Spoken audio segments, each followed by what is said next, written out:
Celeb Savant is a career retrospective type interview focusing on singers, actors, and industry experts. Join Barrett Edelstein now as he dives into the entertainment world.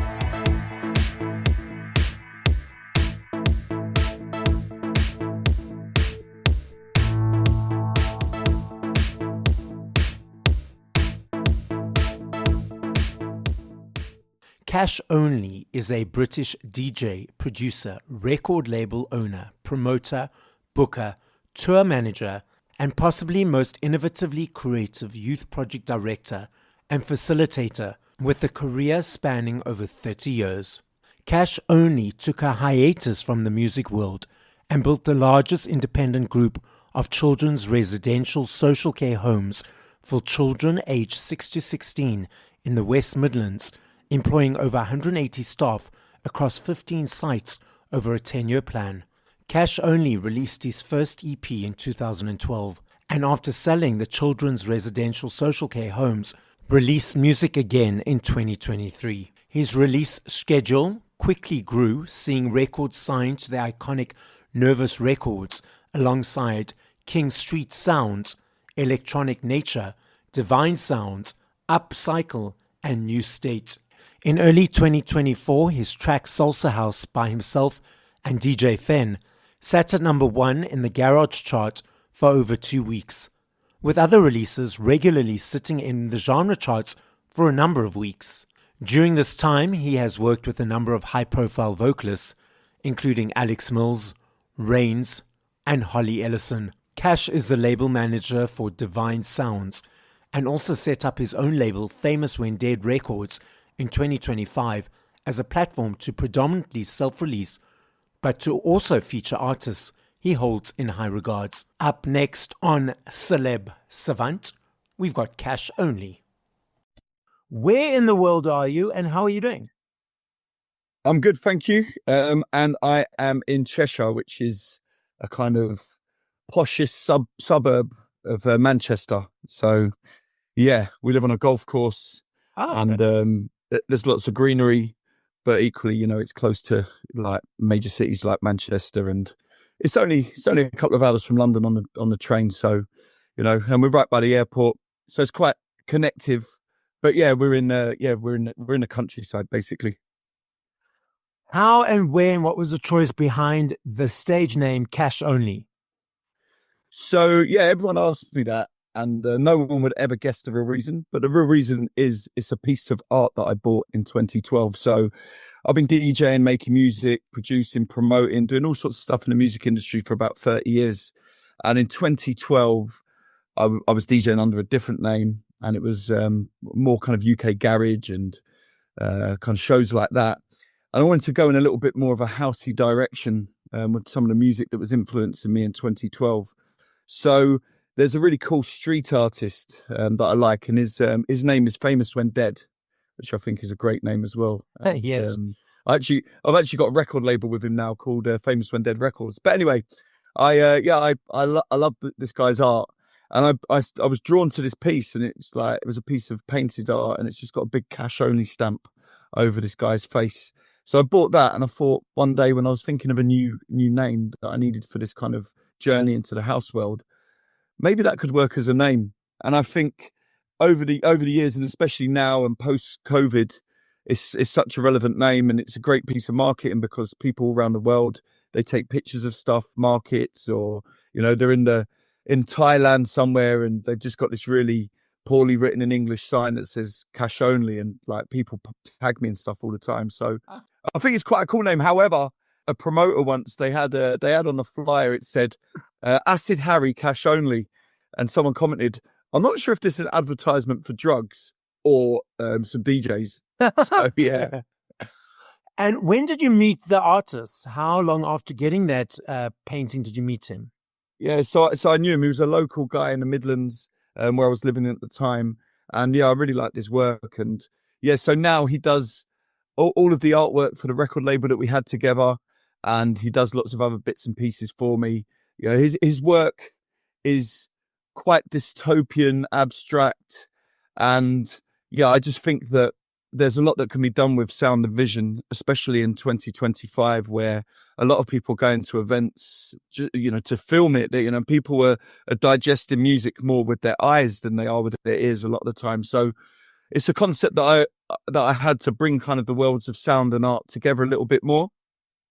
And in September, we're going to drop our first event, and I want it to be like a fusion of art meets kind of music. And I just want to promote everything that we do through whatever art form is relevant. So it could be a really cool design T-shirt. It could even be a piece of art that you buy.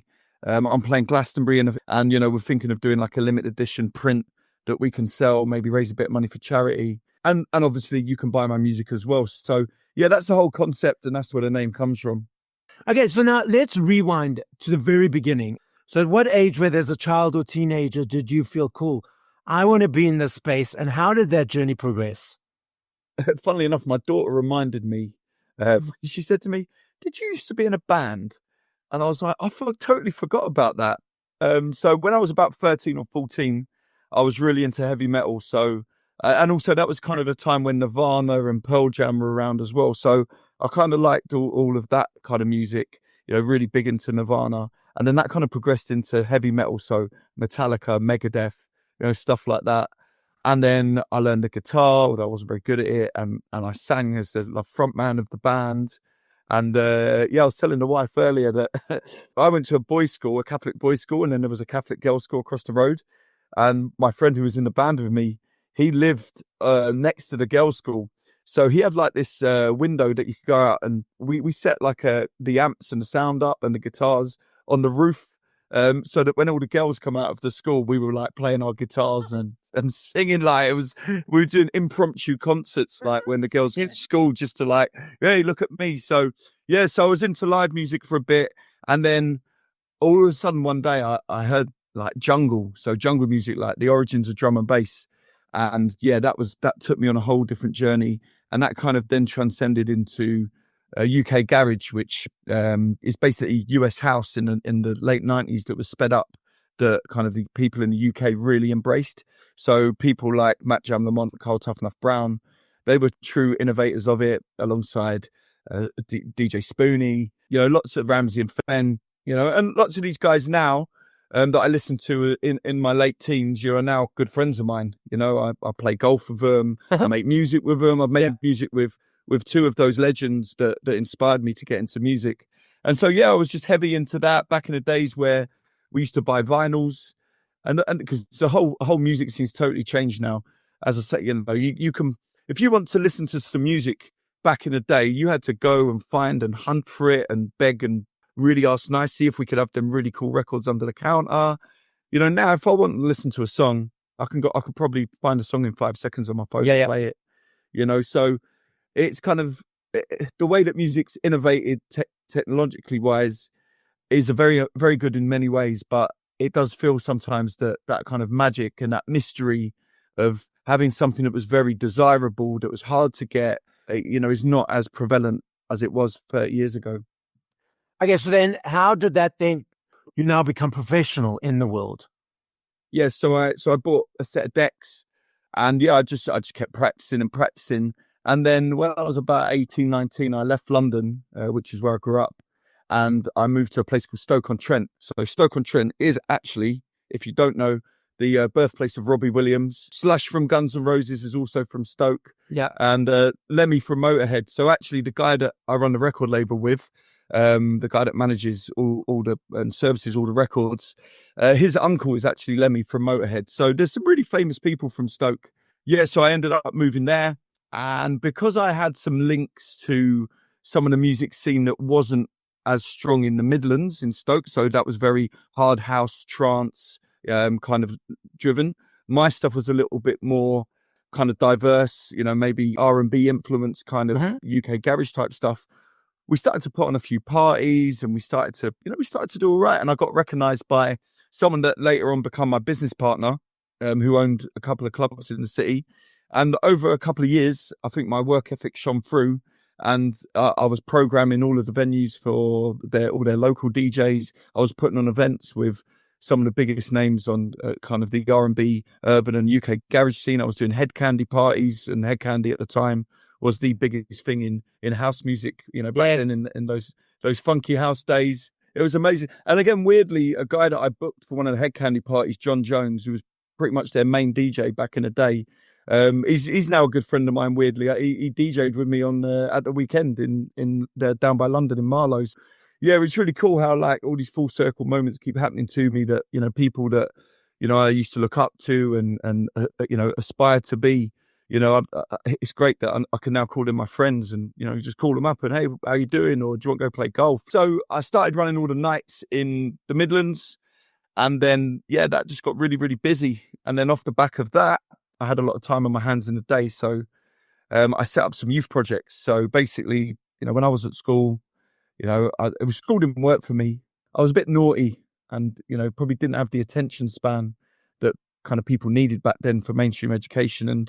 And the good thing is nowadays that the government in the UK, they recognise that not everyone learns in the same way. Mainstream school isn't for everyone. So England now, we have, I left school with 4 GCSEs, and I ended up selling a company over 10 years of growing for quite a substantial amount of money. So it didn't matter that school didn't work for me. But one thing I did have was that strong work ethic, was that ability to be motivated and to grasp everything that I do and turn it into something good and positive. So, so we started to run these youth projects in the day, and they started to go really well. So basically getting the most difficult, hard to reach, disenfranchised children who were in their teens that had all the negative influences around them. Stoke-on-Trent, the city where I did it, 60 most deprived local authority in the whole of the UK. So a lot of social disadvantage, a lot of discrimination and prejudice as well. At one stage, we had 5 councillors on the local council from the BNP. Now, the BNP in England stands for the British National Party. Okay. So in essence, Nazis in suits. So you're trying to develop and grow a town that has had a lot of disadvantage. At one stage it was thriving. So Stoke-on-Trent is the heart of the pottery industry. So if you go to a restaurant, where are you now? Where are you in the world? I'm in South Africa, Johannesburg. Okay, so I went to Johannesburg recently, 2 years ago. Yeah, so we stayed at the Saxon Hotel, I believe. Yes. And then we went to the game reserve, Shambhala. Yes. And I was at Shambhala in South Africa. Mm-hmm. And one thing I always do, because we always like to, I'm sure when you're somewhere and you see like the boerwurst, is that how you say it? Or the braai, let's get the braai, yeah? All that kind. I'm sure when you're in another part of the world, yes, and they've got that, you feel like you're at home. So me, because I spent so much of my life in Stoke, I love the city, and it was very kind to me, and I love it. So when I'm somewhere around the world, I get my plate and I turn it over, and 80% of the time, that pottery is from Staffordshire or Stoke-on-Trent. Oh, so wow! Churchill, Dudson, Port Merion, Royal Dalton, Wedgwood, all of these brands, they originate from Stoke. So Stoke was born in the, when like Britain had this big industrial revolution, because Stoke-on-Trent was built over somewhere which had a lot of great clay, which was used for that. So Stoke-on-Trent suffered when a lot of the manufacturing went abroad, etc., because, ultimately in the UK, a lot of that does. So anyway, the point is Stoke-on-Trent suffered a lot of disadvantage, generations of worklessness, generations of poverty, etc. So we got lots of these kids. We got them off the streets. We got them doing creative arts. We just rounded them up and got some decks on the go, and the boys were emceeing. And then all of a sudden, all these young girls started turning up. We were like, why have we got girls coming to this? And we realised it was because they wanted to be where the boys were. So we started to do other projects for the girls. So we did things like nail art and just any sort of activity that helped you build relationships with younger people and build their confidence and build trust and relationships. And then the councils started to come to us and say, look, you're engaged with all these kids. Can you help us get them into college? Because they're not doing anything. They're just leaving school, getting kicked out of school. Can you help us? So we had a few contracts where we would get kids back into employment, education and training. That then snowballed into opening an Ofsted registered school. So that was a proper regulated school for children where they could come and do the boring stuff like English, maths and science in the morning. But in the afternoons, we'll teach you how to DJ, we'll teach you how to make music, we'll go and do sport with you. And it was great. And, the schools would just be like, right, you have this child, we can't cope, but you can, we'll pay you to take them. And then that snowballed into opening children's homes. So we then opened a small group of, well, actually it was the biggest independent provider of social care in the West Midlands. And yeah, we worked with some, again, really, really challenging children who had some terrible things done to them, and, serious cases of neglect. And we gave them a safe space to live. So we did all of that for 10 years. And then so I started that in 2009. And in 2012, just as I was kicking on with the Cash Only project, I had like 100 people working for me. And I was just like, I need to make a decision here, what I'm going to do. So that's why the whole Cash Only thing just got mothballed for 10 years. And then in 2019, I sold that company. Part of it was like charitable, so it was a social enterprise. But some of it was also privately owned by us because we also needed wages. And I kind of just shelved my whole music career for 10 years. So yeah, 2009 sold it. And then kind of 2000, probably 21, 22, got back into music. And here we are in 2025, been back in the studio and back DJing for 2 or 3 years now. And yeah, it's a total different animal, total different scene. It's challenging, but it's fun. I mean, at 45, I'm not sure how long I won't be doing this as well. I feel a bit that maybe I'm a bit too old for it nowadays, but look, I've loved music ever since, as I told you, from in my early teens, 13, 14, and everything that I've done, has always been around music. Even the youth projects, they were always driven through creativity, through the arts, anything that we can do to empower children is always a positive thing. And I think that the arts, if I reflect on my journey at school, I basically built a business and a youth project for myself when I was kind of 12 or 13. And if that would have been around when I was there, maybe I would have got to where I would have got to quicker.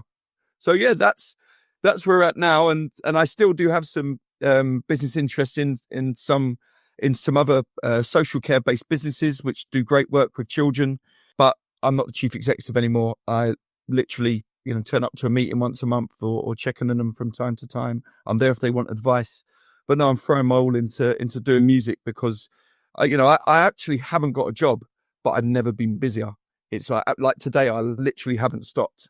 And, often I'm in the studio now and, I come in here and even turning the equipment on to make music is often a challenge because there's that many emails, that many social content you've got to do. Oh, yes. It's really, really tough at times.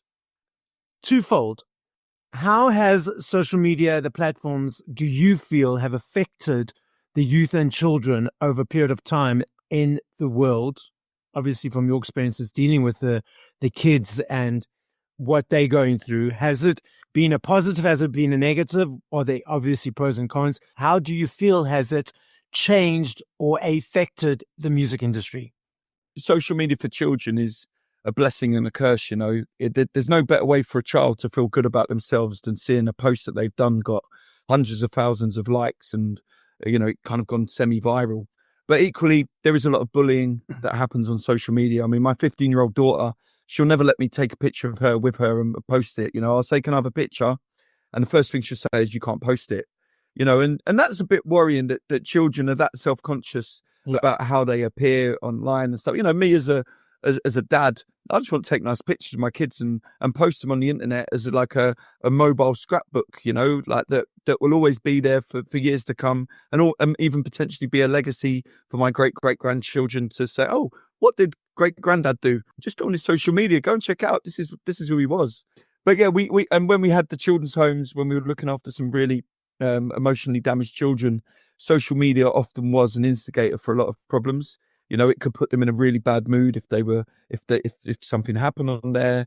Yeah, there's even gangs in the local area that would arrange to meet up on social media and fight. So I do think that social media with children has to be managed. How you do that is sometimes or often difficult. But equally, as I say, if my daughter ever posted a picture and it got hundreds of thousands of likes, she'd come in the room, "Whoa, Dad, look!" It gives them a sense of fame.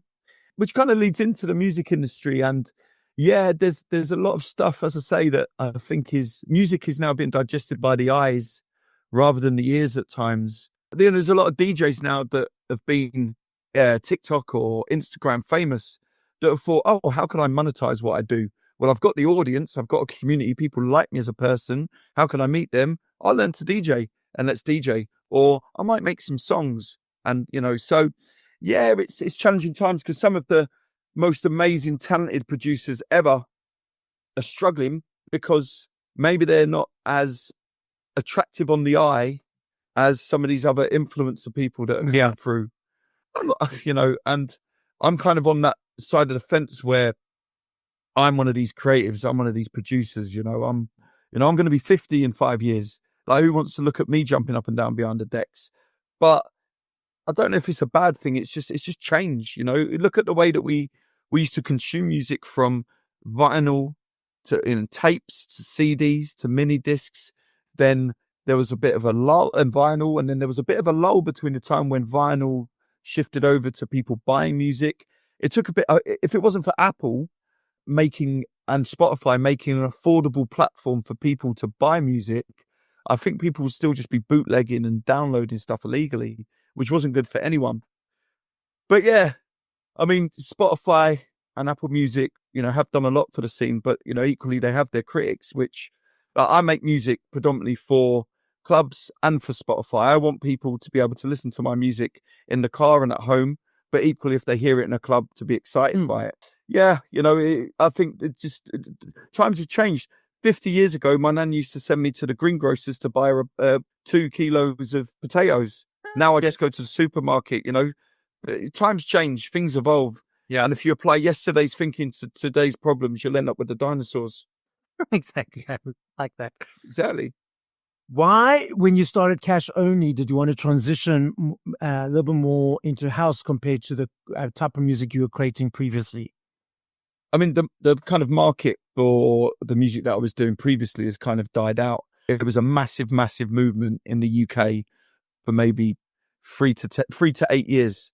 And, the DJs that were big on that scene back then, there's maybe one that everyone will know, and he's a guy called EZ, which, he's still very iconic and people have still heard of him, and he can tour internationally. But most of the other guys, the scene died out. Okay. And not many people managed to transition. So if you still were passionate about music and you wanted to try and make music for a community, there's no better kind of scene than the house scene, because house is very, very diverse. And, I make a lot of South African, Afro-inspired music. One of my biggest tracks this year was with a guy from South Africa called China Charmeleon, who you may or may not have heard of. But, he's pretty well known out there on the whole Afro house and Amapiano sound. So yeah, that's one part of influence you can take. You can make house music influenced by garage and even jungle. Goldie, who you must have heard of, the famous DJ, graffiti artist, actor. He made a house album not so long ago, which was really cool. So house music, in essence, a 4/4 beat at 125 to 130 BPM, you can infuse so many influences into that sound, and that's what kind of gives me the inspiration for all the music that I make. Now that you've got all these people that you looked up as growing up as your friends, you go to on the phone, playing golf with them, are there ever moments where you actually like the imposter syndrome? It's like, oh, I'm actually playing golf with this person? Or is it just natural now? Yeah, I mean, it's really natural now. And, it is natural. And it's a blessing and a curse as well, because, I don't like asking them for favors or stuff like, they're significantly artists to me. I sometimes feel like I'll send them a track and say, oh, do you think you could, do you like this? Could you play it? If they like my music, they'll play it anyway. Do you know what I mean? Yeah, maybe a while ago that it was like that. But now I feel that I like to think of myself as one of their peers. I might not be as big as them or as influential as them. But look, I'm about, and again, there was a big full circle moment where I had a track on Radio 1 not so long ago. Oh no, sorry, it was BBC 2, Radio 2, and one of those artists that was probably my biggest influence as a kid to be a DJ. He made my track of the week. I was listening to his mixes and whatnot on tapes and my Walkman all those years ago, and then 30 years later, he made a track that I made, track of the week. So yeah, that was a really cool moment, and I thanked him for it and whatnot. And that was really cool, and things like that make it all worth it, because everyone thinks this, being a DJ is all this kind of glamorous, oh yeah, everyone wants to be a DJ now kind of thing. But let me tell you, it's not easy. On this weekend, I'll be on the road from Friday. I'll be on the train straight into London, in the studio all day. I've got a DJ at Ministry of Sound on Friday night. Then I've got to get a train for a couple of hours down to Brighton, which is where there's the Brighton Music Conference. So I've got to play there. And I've got to get a train for 4 hours going all the way to somewhere called Sheffield to play at a festival with quite a few big names. So like, that's going to be a tiring weekend. Don't get me wrong. I'm grateful for it. And I appreciate the fact that people have booked me, but it's not all kind of glamour and, you know, party and, oh, look at me. I'm this big famous DJ. You know, I'm very much still an emerging artist and just doing my best out there. And, you know, the times where you can take a rest, you need to, because it can be very tiring on the road. A lot of people are the observations of the industry and not in it, to maybe go to a couple of shows, whether events, festivals, concerts. They think the artists have this, as you mentioned, this glamorous, dynamic life, but it's on and off planes, on and off trains, waiting, on to the next thing. They don't realize that it's actually quite difficult and quite tiring. So you've just explained that to the listeners. Another example, I was in Barbados last week. I flew straight into Heathrow overnight, landed at 5:30 in the morning, and I've been working at a festival for the last 3 days. We programmed all the music. So we do a really cool, actually his family are from South Africa. His name's Jack Blumenthal. So that's the South African name, I believe. Yeah. And his dad's a really, really famous chef. And he's a famous chef as well. So me and him and a rum company, we did a triple collab where it's kind of rum meets fried chicken, meets music. So we just had a party for 3 days, and programming all the DJs, doing the after parties and just having fun. And so I hadn't been in my own bed for 2 weeks, you know, literally got home last night, you know, literally watched one TV program, fell asleep. It's challenging and difficult. People don't realize that. So being a DJ, focusing specifically on that, it's very important to understand and read the energy of the room and the audience. Is that something that's come naturally to you, or you've had to develop and work on it over time? It's something that comes naturally now, but I would say that I didn't understand it properly until maybe since I went back into music like 3 years ago. So my favorite set is the warm up. So when the room is empty, taking people on a bit of a journey, paying respect to the DJ that's coming on after me, because a lot of the time when I'm doing a warm up set, it will be a significantly bigger name DJ. It's always respectful to build the room up and play the music that works, that slots him straight in, so him or her straight in, so they can plug in and take it to that next level. So yeah, my favorite part of the night, you know, I get some incense, burn the incense, and just build the energy and the vibes up slowly. You know, build the BPMs up, build the energy up, give them a few moments, take them back down, give them a moment, bring them back down, and just slot it into the right BPM for the next artist. And how much of your set is remixes or playing of other artists and your own originals? Is it 50-50, 100% your own? What is the balance? The art of being a DJ is to have 50% of the art is mixing, 50% is to have the top selection.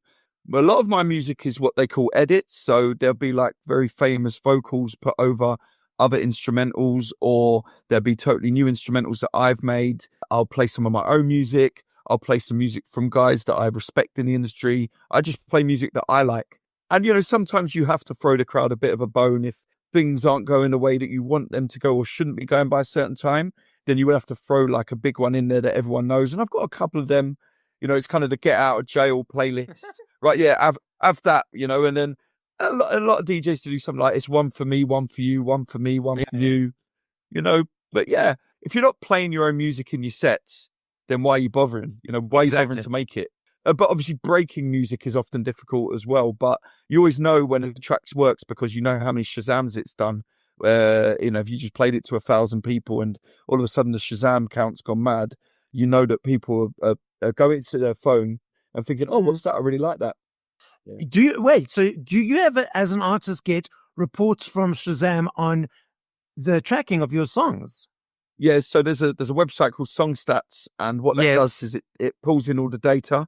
Not only do I go, oh, TikTok, Instagram, Facebook, you know, the news channel. Oh, now I've got another addiction. I need to check how I'm performing. So Spotify artists and Songstats, so I know when it's been played on radio. I know when it's been put into a mix. I know what chart position it's currently charting at, all these kind of things. So yeah, I know all of that stuff. And, me as a businessman, and that's how I approach this, with a business head, is key metrics are important. So you need to track your data. You can't grow a business or grow yourself as an artist if you're not tracking what you're doing. When I ask artists, like, well, what was your last chart position or whatever, if we're looking to sign a record to the record label and they don't know, that worries me a little bit in some respects, because in some ways they're like, well, I don't know. I'm just making music and putting it out there. They like it. They like it. They don't. But equally, this is a business and we can't spend all this money on promoting records and whatnot if we're not going to, wash our face financially at the other side. So I treat what I'm doing very business-like. And with that, I think the amount of growth that I've done in 3 years. I mean, this time last year, I did 10,000 streams on Spotify. This weekend, I celebrated doing 1 million. So if I apply that same multiple to this year to next year, then who knows where we could be. Hello. Let's put it out there. So while you were doing the student programs, was there ever that desire or longing or feeling of, I'm not doing music, or were you just so focused and busy with the youth programs that it really didn't cross your mind? That thought and feeling of DJing and playing and making music never goes away, but it was just too big a responsibility. At the time when we sold the company, we had 180 staff. We looked after 44 of the most disadvantaged, challenging children in the UK. We had a school looking after, I think, 25 children who, again, were lost in the system. And it was just too big a responsibility to not give my all. I'd wake up in the morning, I'd go to work at 5 a.m. and I'd come back at like 6 p.m. I totally just focused on the business, at the detriment of missing most of my children growing up, etc. So I'm grateful for what we did. I'm grateful for the outcomes that we gave the children that we work with. And I'm grateful for it making me, basically comfortable so that no matter what happens, we'll always be all right. The podcast is listened to throughout the world. As a final message to the audience, what would you like to say? Well, I mean, if you're into music and you're an artist and you're trying to break through into this really difficult industry at the moment. I mean, the UK is having nightclub closures almost weekly. Festivals are getting cancelled. Times are really tough out there. If you really want to make it as an artist, then do it because you believe in music. Don't do it because you want to be famous, because you have to do it because you love it, and you have to do it because it's fun. I always say to myself, this is harder than what I thought, and the minute it stops becoming fun, stop doing it. And there's been a few little moments where that might have happened. I mean, I was in Ibiza recently. I flew out there to do a show, and I was just like, I've had enough of this. And then I played this set, and it was like, yeah, that was all worth it. And yeah, we've got a busy summer coming up, and there's lots of amazing shows, Glastonbury, Ministry of Sound, Reading Festival, Parklife Festival. There's going to be so many sick events, and I'm looking forward to it. But yeah, it's challenging. So yeah, if you're an artist, and no matter what art form you do, whether it be art, whether it be music, whatever, creative people are often as well, they're not the most confident of people at times. They're absolutely incredible at producing what art form they produce, but they don't always have that business head on them or that resilience that you need. A graphic designer will be so offended sometimes if you send them, oh, I like the flyer, but can you change it and do this, that, and the other? Us creatives, we are quite sensitive. So yeah, look, so if you're in the music scene and you want to make it, just have fun, just do your best, do it because you love it. Good things will happen, I'm sure, and be consistent. I think that's a message to everyone out there in anything that they do. Just be consistent. Don't worry if your last Instagram post of your dog didn't do crazy numbers. I'm sure people still love your dog and they still love you, but just be consistent with everything that you do. Thank you for listening to this episode of Celeb Savant. Please follow Barrett on TikTok, Instagram, YouTube, and Facebook at Celeb Savant. That's CelebSavant.